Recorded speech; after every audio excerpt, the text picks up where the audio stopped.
welcome back. Today is part 2 of the 2-part series for ADHD and self-sabotage. Why we self-sabotage and what we can do instead of self-sabotaging. Hi, I'm Martina, a psychiatric physician assistant, ADHD and expert and coach, here to help you self-sabotage less. We don't want to consciously self-sabotage, right? But a lot of times we do it subconsciously because of executive dysfunction issues, because of emotional regulation issues, because of learned helplessness from the past. There's a lot of things that lead to why ADHDers we subconsciously self-sabotage more than others. So let's look again at 2 different examples of 2 different ladies of types of self-sabotage. And then let's jump into 5 more actionable steps and tools and techniques to work on self-sabotage today. So 2 more examples. So we have Nicole, who starts projects for work late. She pulls all-nighters and she doesn't have the time, because she starts so late on things, to put her best foot forward for projects. So when she has to turn them in or the deadline comes along, they're not her top product. And so she just consistently tells herself, I'm not good enough, look, I can't do the work well enough anyway. Maybe she starts getting behind at work or in trouble with her boss, not because she's not good or competent, but subconsciously we're self-sabotaging, we're waiting too late to start it, and hence we can't put our best work forward. The second example number 2 of what self-sabotage can look like is Angie, who wants to exercise, but every time she fails after 2 days and she can't keep going. So what she does is, going from nothing, she says, I'm going to go to the gym 5 days a week for at least 30 minutes, 5 days a week.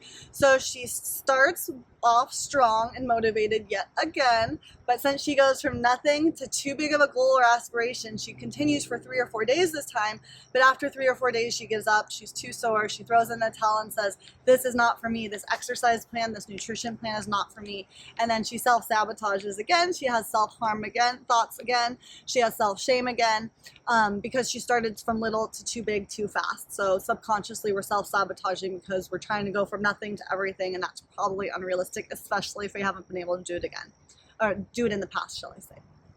Okay, so what are 5 more tried and true techniques that you can do today to work on this? So the first one is the cold or the temperature shock sensation.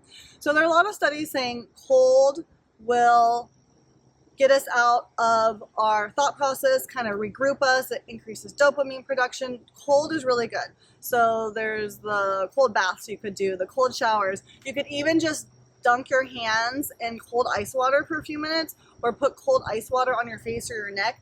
That temperature change has been shown to kind of ground us, kind of dial back that impulsivity, regroup, refocus, increase dopamine, and helps us maybe not make those self-sabotaging decisions. Number 2, this one's kind of unique and different. I've never tried this one, but it's a good thought. You could try it if you're so inclined, is you bet against yourself. You tell someone you know and you trust, say, hey, so that I don't self-sabotage, so that I follow through with this, I'm going to donate $50 or whatever amount you choose to a cause I do not like. A cause I do not like if I self-sabotage, if I do not follow through on this, if I quit too early, if I X, Y, and Z and do things that I've known have tendencies to do, and I'm trying to work on this subconscious or conscious self-sabotage, what can I force myself and commit to donating money to that I don't like, the cause? If I do that, that will be a good motivator to be like, oh my gosh, I don't want to donate $50 to X, Y, and Z cause or whatever. I'm going to follow through. I'm not going to throw in the towel. So that's kind of a little reverse psychology. That's good for some people. Another one is, think of what successful people do. So when we feel like throwing in the towel, when we feel like self-sabotaging, say, what would an effective, efficient, successful person do right now? Would they throw in the towel? Would they give up? Would they be impulsive? Would they say things they regret saying? And if they wouldn't, act as the person you want to be. Act as how that successful, efficient, and effective person would act, even if you have to fake it till you make it.